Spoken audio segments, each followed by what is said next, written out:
Am I talking loud enough? Okay. So I'm Marishka. This is Larry the Eye Candy.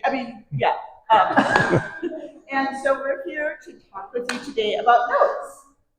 So I'm going to start out with kind of a sobering statistic, which is that half of Americans have no retirement savings. Anybody ever thought they'd be in that position? How many people are, you don't have to raise your hand, but do you know anyone who is maybe way behind in their retirement planning? No. That's a good way to put it, right? A lot of people are working multiple jobs, and even that isn't working. Even at $100,000, that's kind of what you need these days to even buy a house. And so what happens when people can't keep up with expenses? So what's the solution? I remember in 2008, we had some friends who had a lot of money. Their 401k was in the market, and they were over for dinner one night, and then they said, we got to go because we need to pull out all of our money from our 401k and get it out of the market before we lose any more of it. So it can be great when it's great, but it can be a little bit of a roller coaster. Who's ever experienced that? And by the way, I don't mind if this is interactive. Yeah. And I will speak occasionally, and I've got my iPad here, not because I'm checking my Facebook or anything like that, or Twitter feed or something like that. I like to look and see what's coming up next. So then it's like if she doesn't give me a chance to talk about it, I've got a chance. I know what's coming up next. So. And normally we have a clicker, but we don't have it right now. And Tyler is making sure that the microphone actually works. You're kind of looking like a Christmas tree blinking. Okay. Oh. Okay. So is that better? Is that better? Maybe? Okay. So who knows these characters here? Anybody watched them? Hometown. Yeah. Who wants to move to Laurel, Mississippi? I do. Seriously, HGTV has probably launched more people into real estate investing and just real estate in general than anything else out there. We've just had a slew of people get into real estate investing, and it might have even inspired some of you to get into real estate. It's certainly impacted some of your clients. They have like way different expectations now than they did, say, a couple of decades ago. Anybody have that much experience around here? Okay, but HGTV doesn't always give the full story. And so, a lot of times people, let me just ask, who here's done wholesaling? I know they've got some wholesalers in the room. Okay. And who here's owned rentals? Maybe, landlord. Okay, few more. Who's done fix and flip? Ooh, less. Okay, I've never done a fix and flip. And here's the thing. All of these things can definitely make money. But sometimes they fall a little bit short or of what your expectation is, or maybe the market just isn't right for them or whatever. And so sometimes people aren't able to achieve everything that they thought was being promised to them. So we're here to tell you about thinking differently. And I just want to say, what we're going to talk about today, it might not be right for you. It's not right for everybody, but for some people it is. And so we just want to kind of share with you some ideas about doing real estate in a little bit different way. And I have a little funny story as far as when we really first got into doing notes and owning notes and selling notes and so on. We were listening to the speaker down in Dallas, I think, or maybe it was LA. We do a lot of going to different seminars all over the country just because that's what we like to do, and we really learn from the brightest, the best, and the brightest. And I'm one of these guys. I like to be out in the hallway, networking with people, and just kind of like finding out who they are and see how I can help them. And so I end up getting tied up out there while this guy was talking, and I get back in the room, and she's like, "Where the heck have you been? This is amazing. This is great." And I kind of got the. You had a talking to. I had a talking to, but after we really got involved with this gentleman, and we really decided, hey, this is really the way to go. Yeah. I mean, and to me, it had never made sense. I shouldn't say it had never made sense. I had never conceived of it. I used to originate mortgages back in the 90s, and I just thought that this was just the realm of banks. This is something banks do. I didn't know that people could actually own notes. And so we just want to invite you to think a little bit differently. There's physical real estate, and that's great. But there's also the paper side of the business, and that's something that a lot of people don't think about. And so who's interested in learning more about this? I guess you're all here, so not a fair question. Okay, so once again, I'm Marishka, this is Larry, and we help everyday investors achieve cash flow, and that's secured by real estate, notes secured by real estate, and we also help folks achieve home ownership who are, what I guess in the lending world we call just missed borrowers, but people who've been left behind by the institutional banking industry. And we've found that actually feels really good. So thanks for letting us Now, my hair looks pretty much the same in here, but you look at Marishka's and her hair is very much different than it was in the picture up there we took up there. So a couple years ago, Marishka was diagnosed with cancer, and so we had a challenge of getting through that. And fortunately, she's recovered now and doing great, and her hair grew back very quickly. So, yeah, I do look different. So, before we jump in, we just have to give a little disclaimer that this is for educational purposes only. We're not attorneys, we're not mortgage brokers, we're not accountants, we're not financial planners. So please take this as education only, and just beware. Do at your own risk, and don't come back to me and say, "Well, Marishka said no." Anyway, just like anything, you need to get training on this. So let's start out with some principles. Whenever you're starting a new adventure, you need to have some principles. So here are some truths about finance. Who's heard of this guy? You've heard this phrase before, right? If you don't find a way to make money while you sleep, you will work until you die. So you might be wondering, how is note investing different than other types of investing? Well, the difference is that most of the time in a lot of our investing, except with rentals, but if we're doing fix and flip, or we're doing wholesaling, or we're doing a lot of these other strategies, we get a one-shot chunk of money, right? And then we got to go and do it again. And sometimes we've quit our job to go jump into this other thing, but we find that we've actually replaced our job with another job. So this is just a little bit different way of looking at things and having kind of a longer term horizon. So Robert Kiyosaki said that the most important word in the world of real estate is what? He said money, not real estate. I'm sorry, you're right. He said money. I should have read what he actually said. Most important word in the world of money is cash flow. Thank you for that correction. And the second most important is leverage. And I will tell you that in notes, you can actually do both. So in addition, we can actually magnify our returns by using leverage. Just like you do in real estate, you can magnify your returns with notes by using leverage as well. So what's holding most people back is time, right? We've only got 24 hours in a day, and I don't know about you, but I like 8 hours of it to sleep. So, that's really the thing that keeps us all from probably achieving what we're, trying to do, is that we just have limited hours in a day. So the reason why I want to share with you about some things, learning notes, is that it can help you create monthly cash flow, build your retirement fund, and if this is your wish, you can also create legacy and wealth. And I define wealth as just money that just keeps coming in, whether you're working for it or not. Maybe you've earned it up front and now it's just paying you over time.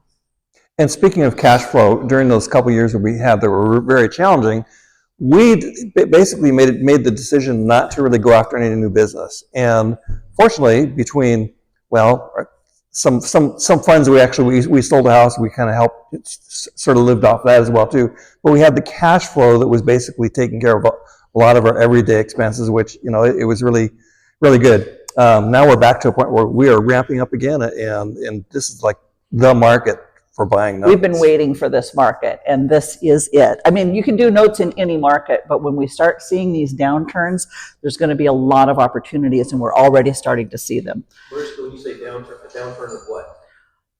The housing market, the economy in general, yeah. Whenever we start seeing ripples in the economy and in the financial markets, notes really start.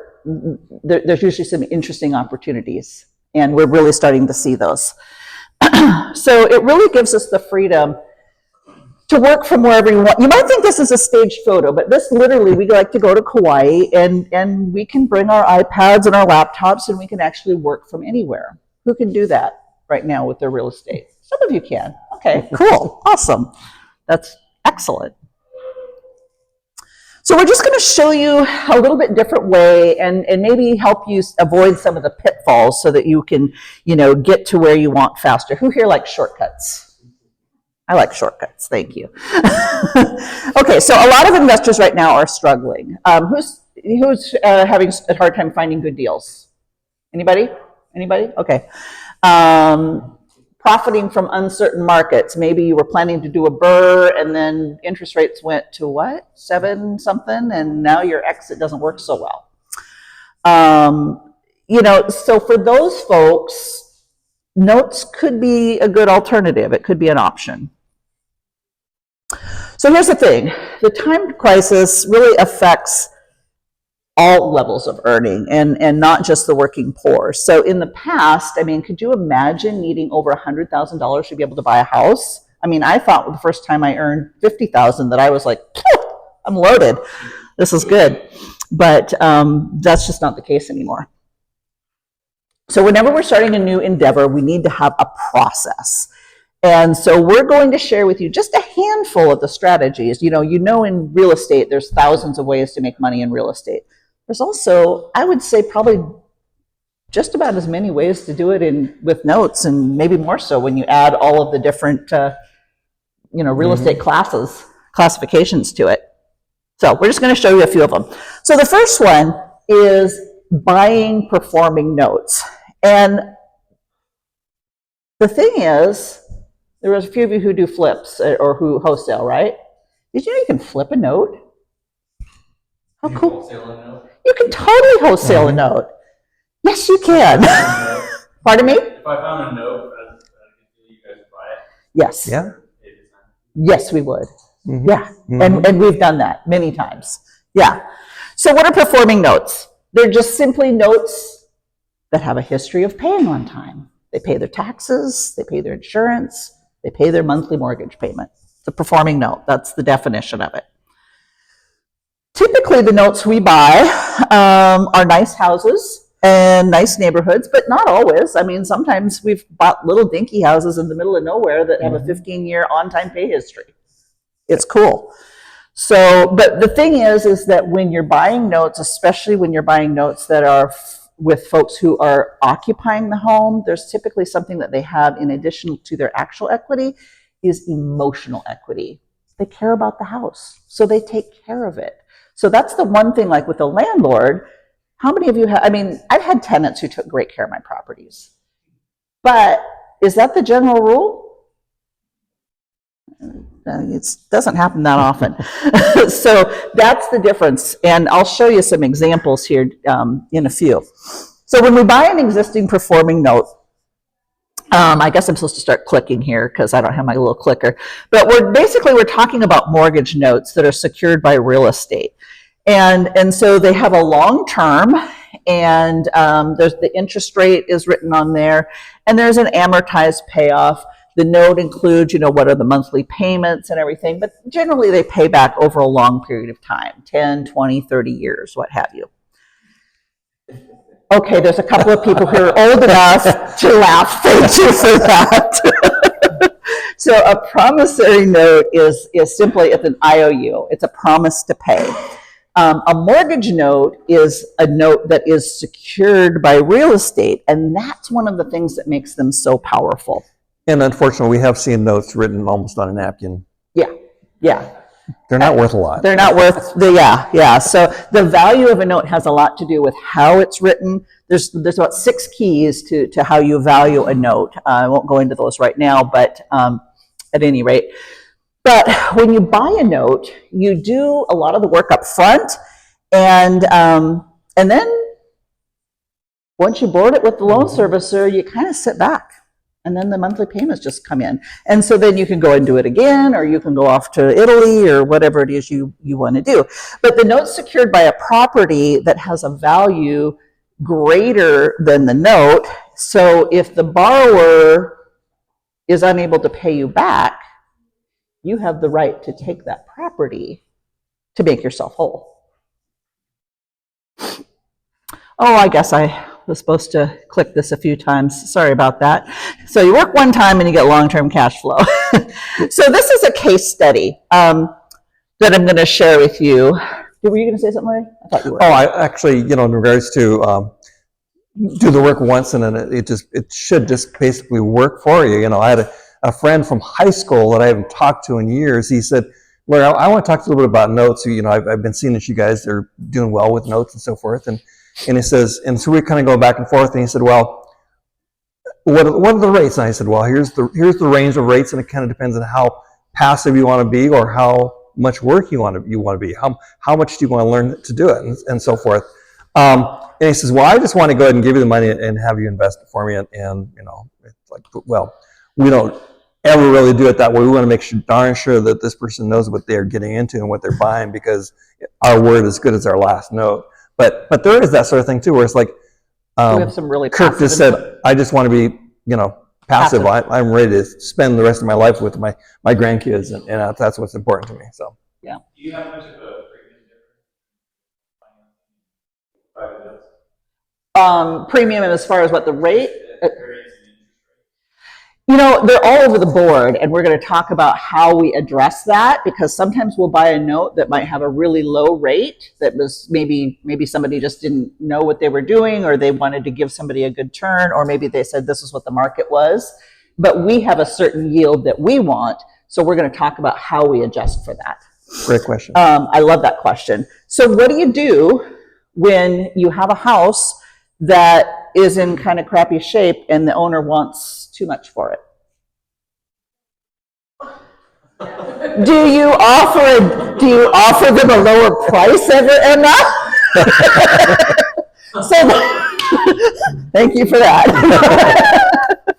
But you get it at a discount, right? That the house needs some work, it's a little rough, it's not turnkey. So you buy those houses at a discount, and maybe you put, $15,000 into it, and by doing so, you might increase the value of it by $40,000 or something like that, right? You could do this. Pardon? Click through it. Yeah, I'm going to click through this. So the same thing really with a note is maybe the note or the yield isn't quite what you're wanting, and so what you do is you buy the note at a discount, and that actually increases the investor's yield. So the investor still collects all of the payments that are due. They're just buying it for less than the unpaid balance. So the note is secured by the real estate. We mentioned that before, but it's typically going to be of greater value than the note. And so that cushion is what we call the protective equity. And so that protects us in the event of, if the note does go south, we now have a property that we can foreclose on and, pay all of our costs and everything and still be made whole. Sometimes we end up making more, but that's another story. Anyway. So it might be hard for everybody to see the numbers at the back. So maybe we can just kind of quickly go over what the numbers are on this one. Can you guys see these? Oh, okay. Can you guys see more? Okay, never mind then. Okay. I figure we ask. Okay.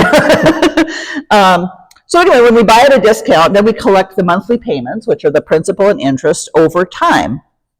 So in this instance, we have a $200,000 note written at 6%. The monthly payments are $1,432, and they're paying over 240 payments over 20 years. However, we buy it for just $140,000. That's what we pay for the note. And so over time, we get back $343,680. So here's a note on a property that it was a note on a property that we bought the note several years ago. And this is an example of what we call emotional equity. So this was just a little bitty house. It was like 1,000 square feet in Memphis, I think it was. Memphis, yeah. Yeah. And so the original loan amount, I shouldn't say that. It actually wasn't the original loan amount. It had actually been modified because she got into trouble during 2007 and they modified the note. And so the original loan amount was about 43, close to 44,000. The unpaid balance when we bought it was almost 40,000, but we only paid 21,450 for the whole note. And so, like I said, this note had been modified for another 360, another 30-year term. And so when we bought it, there were 349 payments remaining. We have a question back here. Yeah. Question? I thought you were stretching. I'm sorry.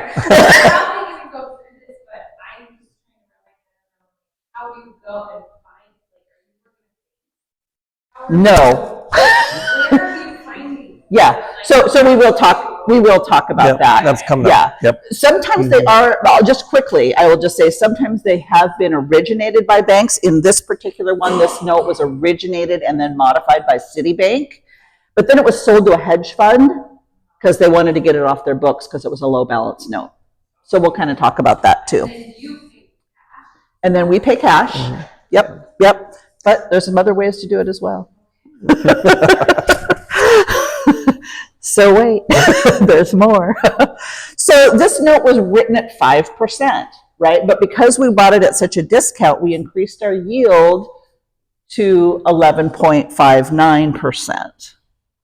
But wait, there's more.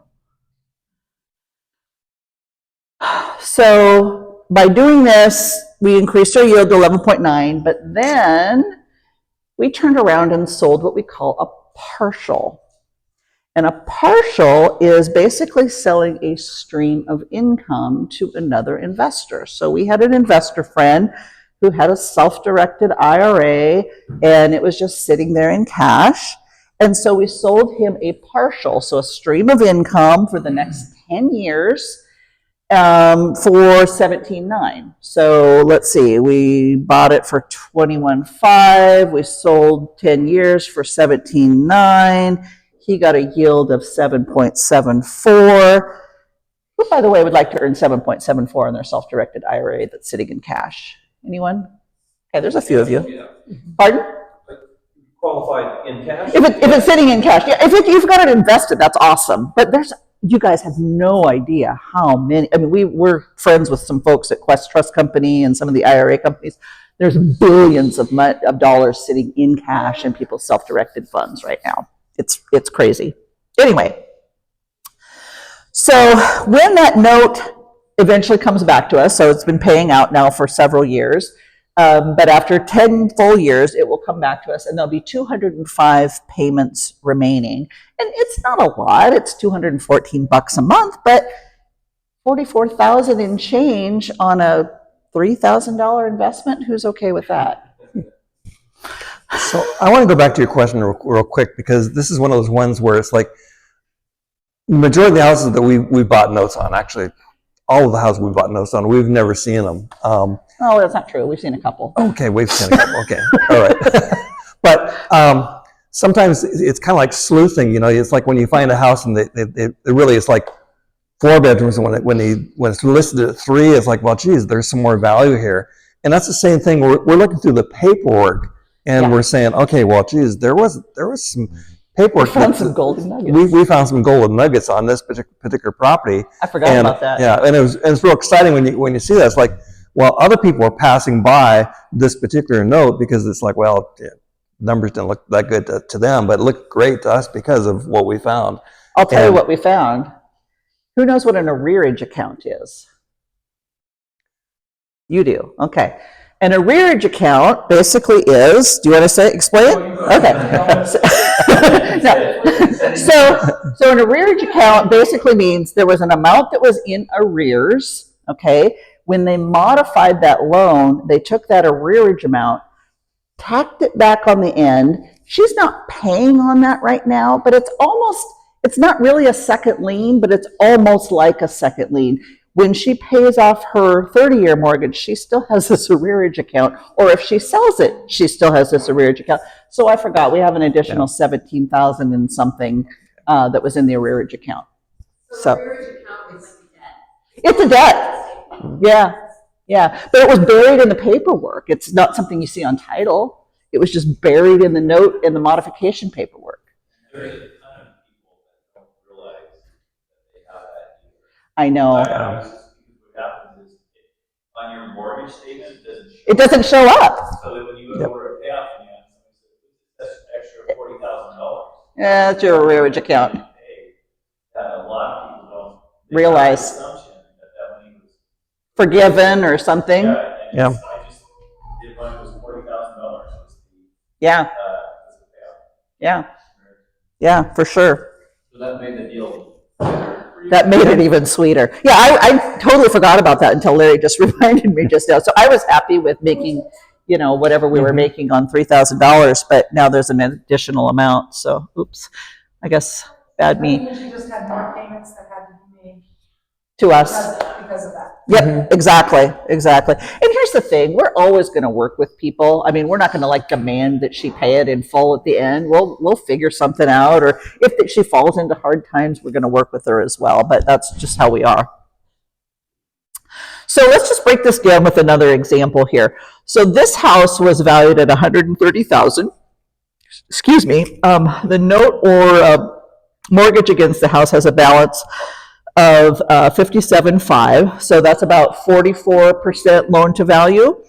And the note was written at 8.5%, so that pays $585 a month for about another 12 and a half years is remaining on the term.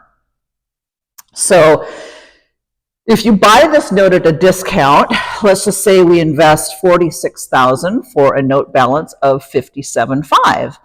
The note pays out $585 per month for 12 and a half years. Your total return is $87,750. Again, who's okay with that? I'm okay with that. I don't know. So what if we leverage this note? So again, you buy the note for $46,000.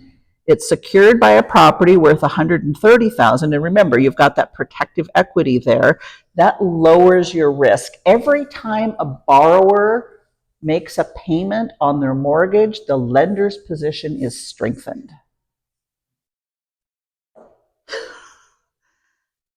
Also, when the property value goes up, that doesn't hurt either.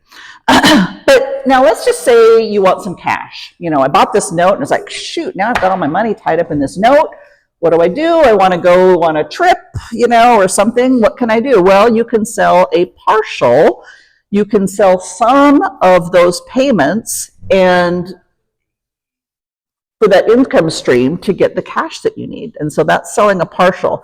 So the partial buyer now receives those payments for a period of time, which, by the way, at the early part of the amortization schedule, what are those payments primarily comprised of? Interest. So the balance, depending on where you are in the cycle, doesn't go down that much. So when it comes back to you, you may still have a nice bit of payment stream coming to you. So you sell those front end payments, and then they come back here. And I think I might have just, I think I accidentally went back. Sorry about that. Okay. So, I take that back. This was just a different thing. Okay, so what if, I forgot we were going to talk about this. There are some people who actually buy long-term notes, I don't know anybody in this room who does this, with the strategy of actually just selling partials. And so they keep a very small amount invested in the deal. So, same deal. Let's just say you buy the note for $46,000, and then it's got 12 and a half years remaining on it. You sell the front half or so for $45,000. Keep $1,000 in the deal. That pays out over 8.5 years. 8.5 years comes up. That note now comes back to you. You've got $1,000 invested in this, and it continues to pay out for 4 more years. Who's okay with that? Yeah. So when someone buys in as the partial, are they then second? So Lien position doesn't change at all. The note is the note. We're not doing anything with that. This is a private sale. There's a purchase and sale agreement. There's an assignment of mortgage, and there's an allonge. So they're now the recipient of that note. But as far as the borrower is concerned, nothing has changed. Nothing changes on title, nothing changes anywhere. But this is all handled behind the scenes. By the way, banks do this all the time. Now, what the question you just brought up too, that brings up something really important, is basically when we sell a note and we sell a partial, if the note is coming back to us, we want to make darn sure that that note is performing. So we actually keep track of where that note is and whether or not they're paying on time or if they're paying late and so forth, and what's going on there. So that's something that's kind of like if you're in that position where it's like you bought a partial from us, you know that hey, Larry and Marishka are really concerned that this is going to go back. So we want it to be a good experience for our investors, and we also want the note to come back to us at some point. So, or at the end of the partial period, you might say, God, this is working so good, I'd like to buy more.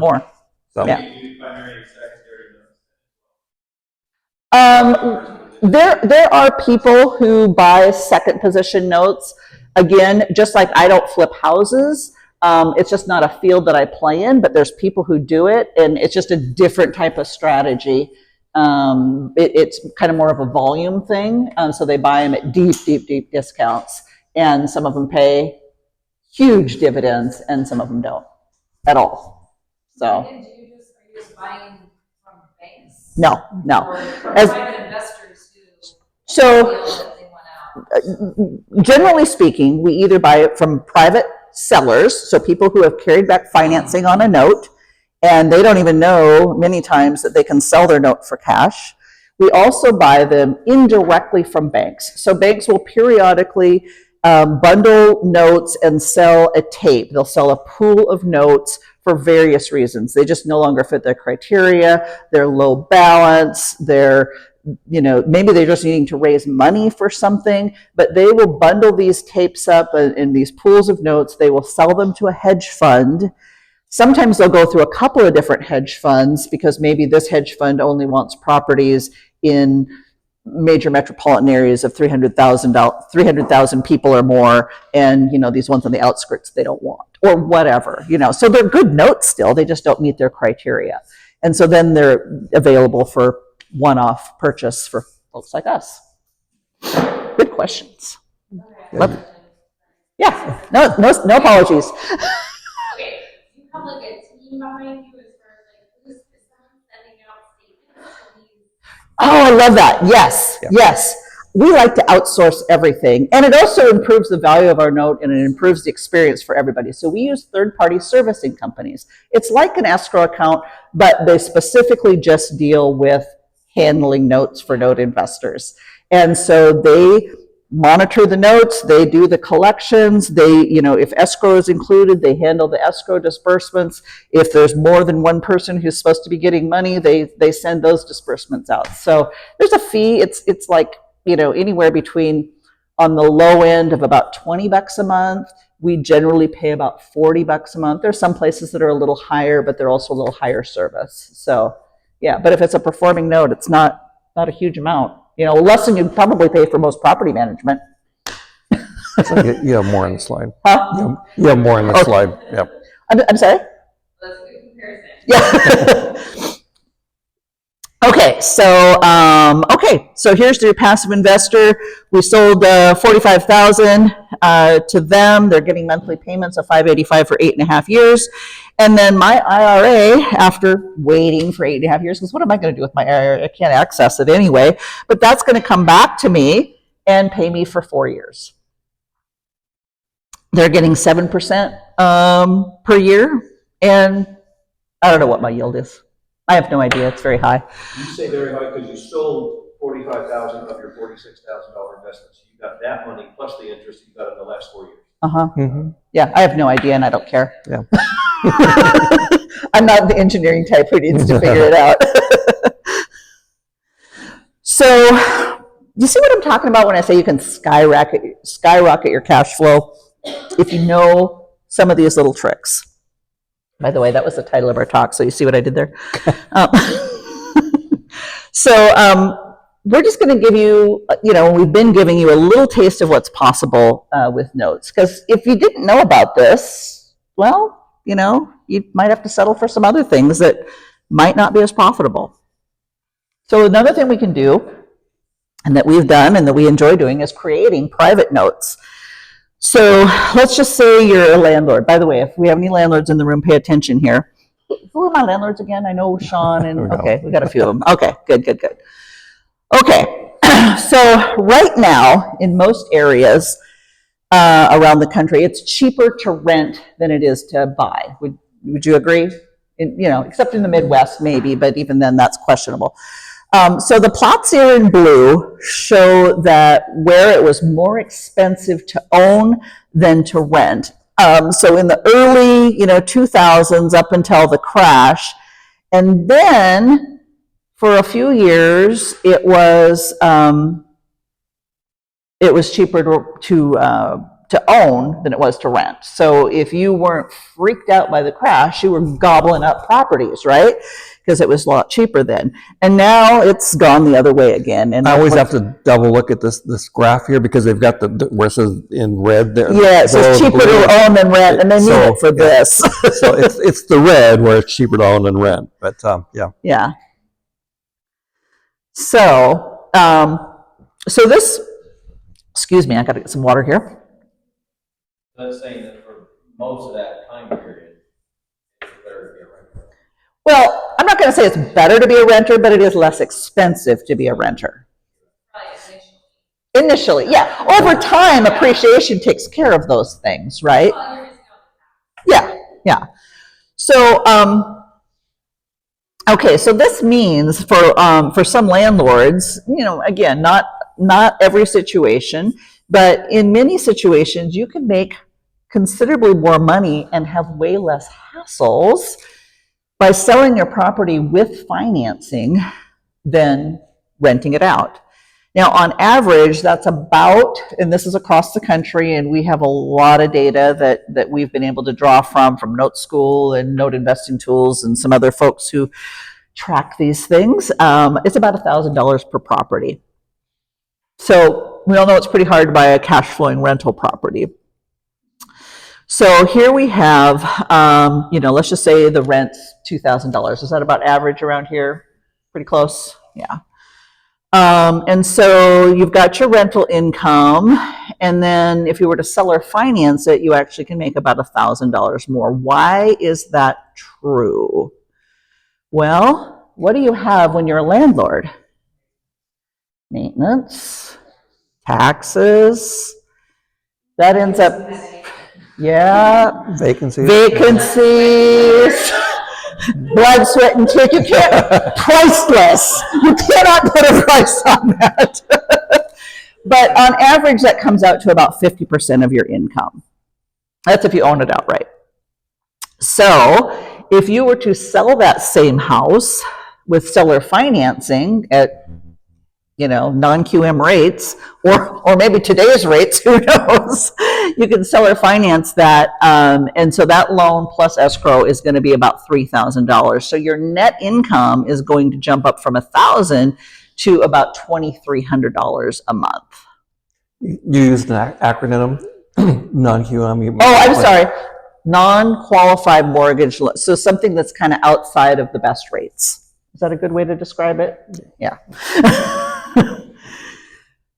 Okay, so that's an additional income of about $1,300 per month per unit. Just saying, it's more. So this is a little property that we actually acquired from a fellow investor. He had this property that he had as a rental for several years in Michigan, Warren, Michigan. and it had gone vacant, and he was just kind of pulling his hair because he's getting up there in years and just didn't want to deal with the crap anymore. So he called us and said, what can we do? And I gave him about 5 different ways that he could dispose of this property or make more money or do this and that and blah, blah, blah. Because I wanted him to make the most he possibly could. And he finally just said, would you just buy it from me? And so we said, well, he goes, I'll give you great terms. We're like, okay, twist our arm.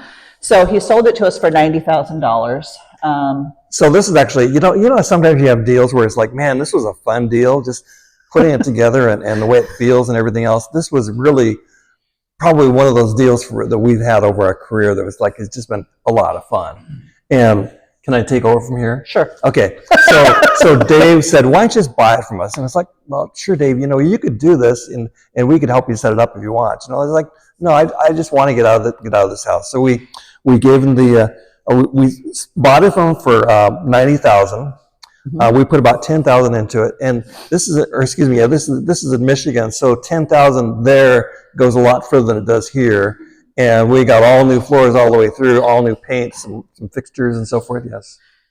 He sold it to us with financing for $10,000 down at 5.5%. Right, I was getting there. Oh, sorry. Yeah.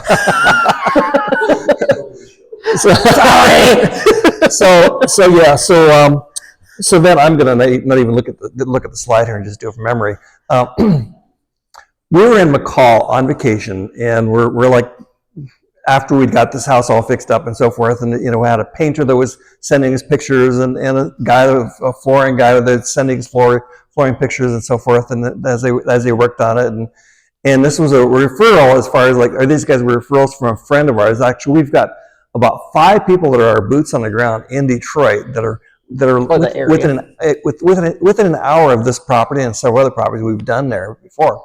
But anyway, these guys, the guys who were doing the work on the house, he said, well, I'm kind of busy, but can I go work on Saturday? It's like, yeah, you can work. This is Wednesday. Yeah, you can go work on Saturday.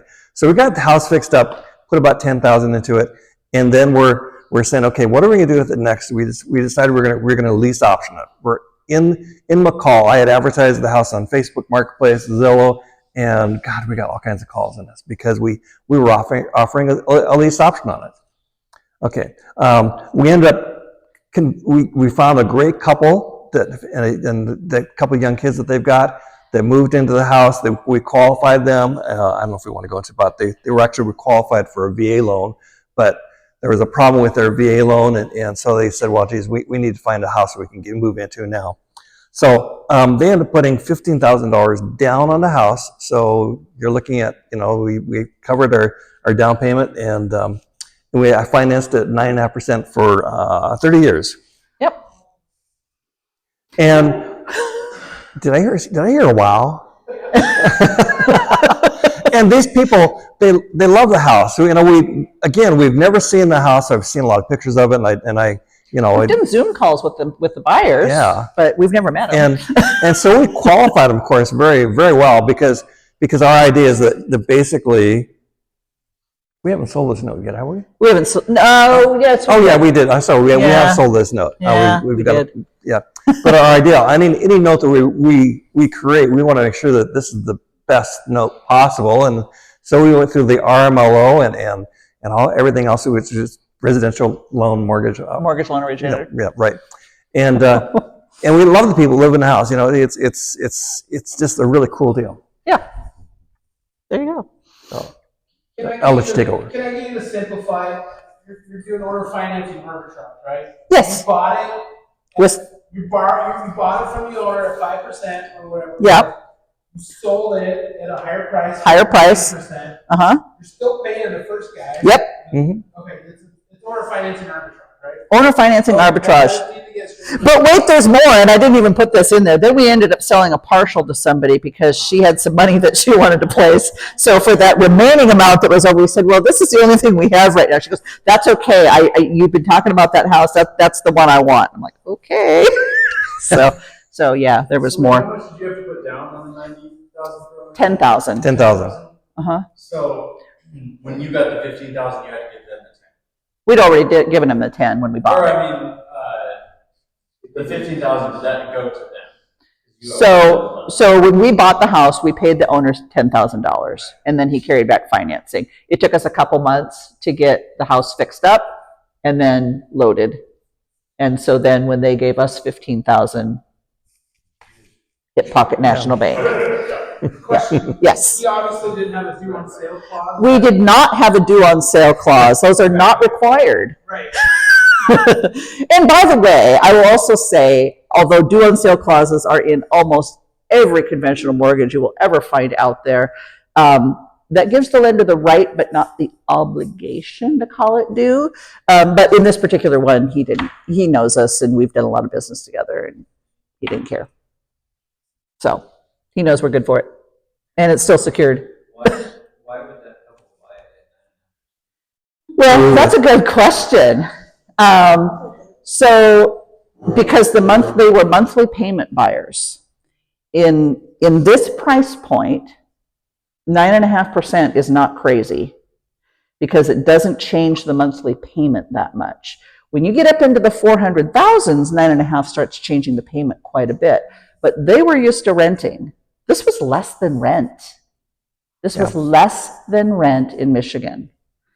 So Yeah, actually, when we set up as lease option first, we actually had, I can't remember what was, anyway, what we actually were able to, when we said, hey, you guys have been doing great, we would like to carry the financing for it if you want. It's no worries. yeah, you can go to the bank if you want. And sure, no, we'll work and they with you said, well, guys. gosh, you guys have made it so easy. But yes, we'd love to do that. So. Yeah. So they actually lowered their payments by like $150 a month or something like that. So, if you're interested with, if you're a landlord or even if you're not, more cash flow with less hassle, we're actually going to be doing another little talk about specific, and I'm not done by the way, but a talk specifically about cash flow and rentals versus notes and, when it makes sense and when it doesn't and all of that. So if anyone's interested in that, did I put that number up there? I don't know that I did. I should have done that. It's not on the slide. It's not on the slide, darn it. Okay. So if you have a phone, if you're interested, pull out your phone right now. Do it now. Do it now. Text 206-949-3517. That's Larry. There you go, Larry. Okay. Yeah. 206-949-3517. Can I ask one Put your name on there. Yes. I'm just dying to know. Okay, back to Michigan. You want to invest out of state, I can tell. You originated the note for the new buyer, I'm guessing. Yeah. Early payment penalties, I'm guessing. Good. They go Good question. They should have them call back because they need a refi. Yeah. So here's the thing. Post Dodd-Frank, we all know what Dodd-Frank is, right? It was that huge monster bill that was put out in 2010, the Wall Street and Consumer Finance Protection Reform Act, known as Dodd-Frank. Anyway, you cannot, on owner-occupied loans, charge a prepayment penalty. So you can do it on investor loans, but they could refinance if they want to. But I don't know if they will because they got kind of soured on their banking experience. I don't know why. I didn't ask. They were just soured on it. So yes, they could go out and refinance, in which case we would just get paid off, and now we've got this money that we have to figure out what to do and redeploy it. Oh well. You still have to pay off the guy you bought from? Well, of course. Yeah. Although No, because there's no due on sale clause. there is no due on sale clause. However, and I actually do have a walk the mortgage clause in his thing. So, which basically means, Dave, you'd like to continue getting your $545 a month or whatever it was. So we'll just move that to a different property to secure it. So there's all kinds of fun things you can do. 1031. You could, but there's not really enough money in this deal to 1031. But you could. Yeah. Okay, so you've texted Larry or you've started to write, and then put your full name in there and just say, I'm in. We got it. We got it? Okay, good. Sorry about that. We got distracted. Okay. So for those people who really like to get their hands dirty or get their pencils all dirty, you can do non-performing loans. And so, you know, a lot of people like to do that. We've done non-performing loans, some of them that we did intentionally, and some that just kind of happened by accident. But, you know, it's all good because you're still not getting your hands dirty. So I like to brag though, during COVID, none of our loans went non-performing. We stayed in real close contact with our borrowers, and really it's like our servicing companies took care of it and made sure that the communication was there, and nothing went non-performing, which is like, you know, yeah, was golden. we actually had a guy who was a rolling 60-day late who actually got caught up during COVID. It was kind of crazy. But speaking of COVID, so this is a graph that shows defaults are in blue, auctions are in teal, and REO, which stands for real estate owned or bank owned properties, are in black. And so this goes back to April of 2005. And so, you know, there was this big thing in 2008, obviously during the crash that happened then, and then it just kind of came down, and it's kind of steady. It went down a little bit, but then, I don't know if you can all see, but it just dropped off in 2020. What happened? Yeah, and then what happened? Free money. Well, kind of free money. Basically, the banks just did this massive forbearance program. And what's your name, sir? Yeah. So to Gail's point, a lot of people didn't realize that when they did those forbearances, they were going to have to pay that money back at some point. And so those forbearances are starting to become due now. And we're starting now, some people are able to pay, but there's a lot that are going into default. So everybody's been thinking it's all hunky-dory and it's all rosy and everything. There's a big backlog of what we call shadow inventory from those defaulted, forbeared, is that a word? Loans. Anyway, they're starting to hit the market now. So Tyler, how are we for time? You got a few more minutes. Okay, I'll try to zip through. It's kind of, 8 o'clock, so we try to wrap up. Okay, I'm sorry, Okay. let's, skip. Thank you for asking. so these are legacy loans and COVID defaulted loans, exactly. Who knows what a black swan event is? We'll just quickly go through skip those. that. We'll Skip just, that. yeah, okay. So it'll never happen until it happens, you know, so that's basically it. Why don't you go to the Morenci deal? Okay.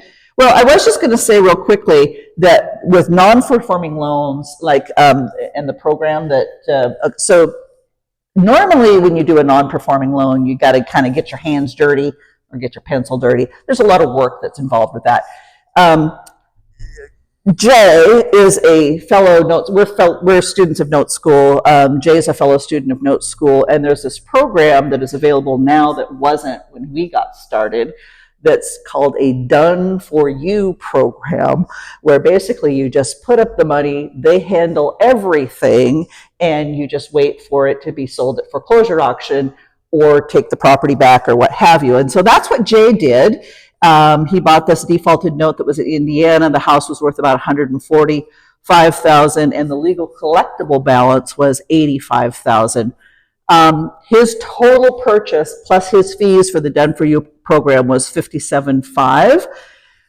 And the lender had already started the foreclosure process. They were already well into it. In Indiana, it takes about 10 months from beginning to end.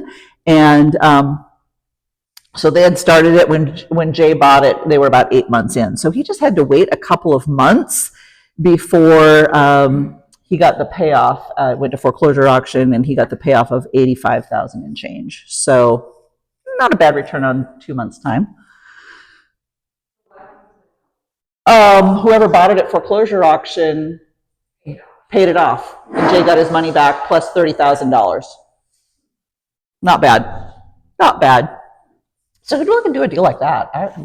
Totally. I mean, again, that program wasn't available when we got started. I only learned about this about a year ago. It's so amazing. Okay, Morenci house. So this is a little house that we bought. It was performing, not a house, it was a note that we bought on a house in Morenci, Michigan. We bought the note for about $21,500.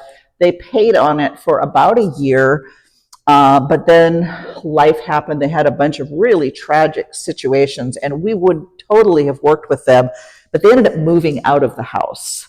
And I was so bummed when I learned that. And so I actually tracked them down. Morenci's a small town, and I talked to them, and I said, hey, we really want to work with you guys. And they said, we really appreciate that, but we just have some bad memories. The child had died and blah, blah, blah. They said we just needed to move on. And they said, can we just give you the house back?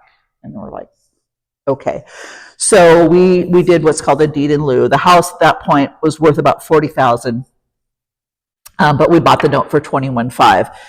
So when we got the house back, we were like, okay, well, what do we do? So we advertised it, again, offering seller financing, and we sold it to a local investor. She actually wanted to buy it for her father.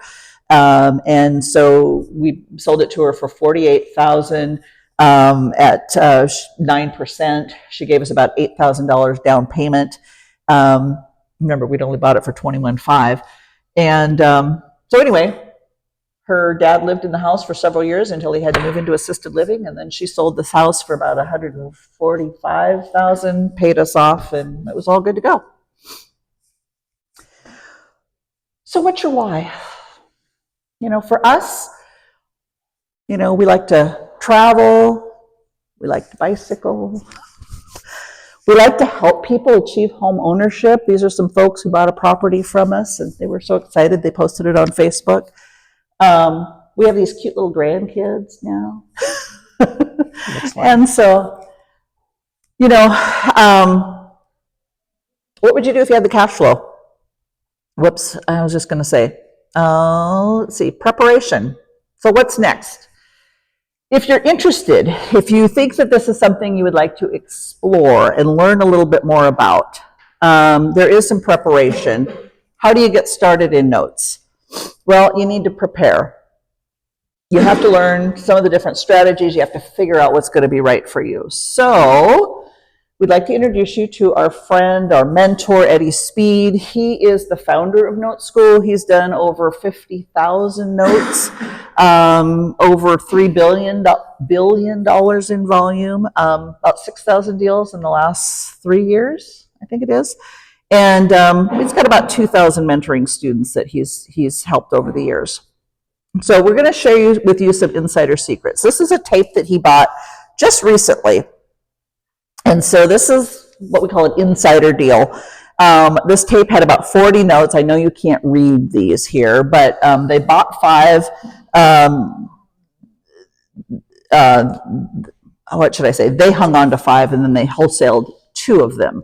So 17 out of these 40 notes are under $25,000. So the banks just want to dump these assets that are low price band. It just doesn't, it takes more effort and money to service these notes than they feel that they're worth. So those are accessible to folks like us, right? $25,000 note. But there's also solutions for smaller amounts. I know you can't see this, but there's a couple up here that are like $8,000 or so. And these are going to be sold exclusively to Note School students. So this is something really, really fairly new as far as they've got this program where they are buying massive amounts of notes, and they've decided that they're going to keep them in-house and sell them only to Note School students, because there has been a kind of inventory shift where there was kind of an inventory problem as far as, but now with this, what's coming on, they've decided, well, the best way to take care of people like us is to basically sell the notes directly to us. Of course, if we want them, Yeah. So right now, I was just talking to Eddie earlier this week. They've got 2 tapes that they're working on. One has a total asset value of about $26 million, and the other is about $8 million.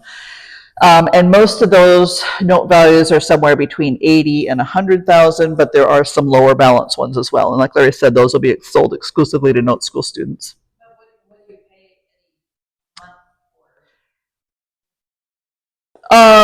that would be something.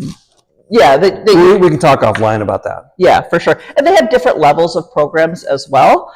But I'll also say we're Note School students too. So that means we have access to notes. Just saying. I'm not going to go any further on that, but you can figure it out. But he really is the real deal. I know a lot of times gurus have this weird name, stigma about them, but he really has a heart for his students. And we've become really good friends with him his wife, his kids. We were just talking with his daughter Emily, who is a professional ballet dancer, a few weeks ago on the phone. She lives down in Boise now. But we would trust him with our checkbook. There's some shady folks out in the industry, in real estate and in the note business, but Eddie is definitely above reproach in the real deal. So let's see, that was just, cash flow leverage, blah, blah, blah. So if you're interested and you think that this might be something that's of interest to you, I just want to invite you to a free one-time only implementation session where you can just learn. It's free. You can learn if note investing is right for you and your business. And so that's going to be on Wednesday, April 17th from 9 to 11 Pacific Standard Time. So it's a live virtual. So what does that mean? It's a live class, but it's done virtually. You're not going to go down to Dallas, Texas for it. You're going to dial in from your computer. So I didn't have that yet. Okay. So by the end of the session, you're going to learn, what to do when the real estate market starts to decline, what note path might be best for you, and some important steps you can take to grow your net worth.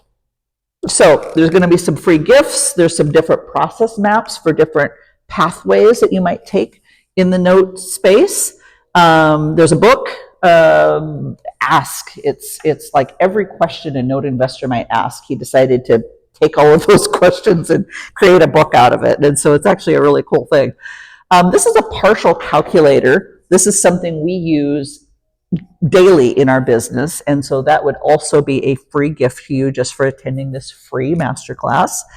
And then there's also a white paper that was produced by Quest Trust on the game changer, how to use partials to grow your retirement fund so that you're taxed on the seed, but not on the harvest.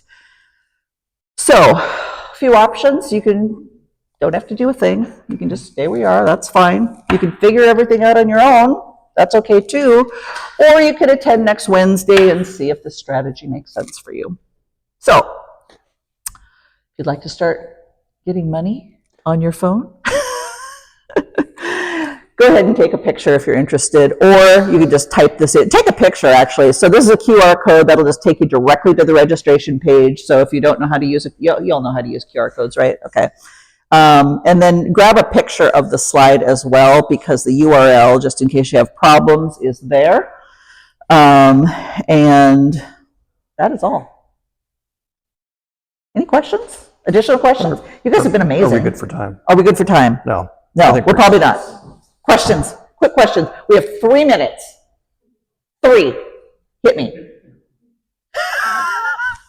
Okay. I've got $25,000 and I want to go get a note. How do I, besides doing the sales thing? Come talk to us. Call me. Okay. You want me to take a picture of this too? I mean, lots of people who notes, right? Like, Yeah. Just gotta network. You network. You talk to people who are in the note space. Yeah. There's some platforms out there Maybe where my escrow company, and they probably know. maybe they might. Sometimes if they've helped somebody sell a property with seller financing, and maybe that person has gone to them and said, I'd like to sell my note. They might know of that. You can do direct mail. If you're interested in doing direct mail, there's a guy we know who has the best data for seller finance notes, and we're happy to share that with you. And of course, we love creating seller finance notes. So if there's a deal you come across where it's like, well, maybe the owner wants to carry terms, we can help that person put together the best note so that if he wants to, well, of course, if he wants to hang on to it, he wants the best note, but also if he wants to sell it, there's ways that make sense. Yeah, there's certain things that should be in that note to make sure that investors like ourselves are able to buy that up. Yep. So, all right. Well, thank you all so much. Appreciate your attention and your great questions. Thank you, Tyler. Thank you, Caitlin. Thanks, everybody. Yes, thank you. Stick around and hang out for a little bit. Thank you guys for being here and talking about notes with us. Make sure, there's always usually somebody that forgets to pay their tab for the lead. So as you walk out of here, make sure you take care of your tab. We are thankful for Laughing Out hosting us. And we'll be here the second Thursday next month like we are every month. So appreciate you guys as our family. I just want to say, like, we do this because we love our people, we love our group, and we consider you all like family. So let's keep working together, and thanks for being here. Thank you. All right. Thank you. Thank you. Thanks, guys. Okay.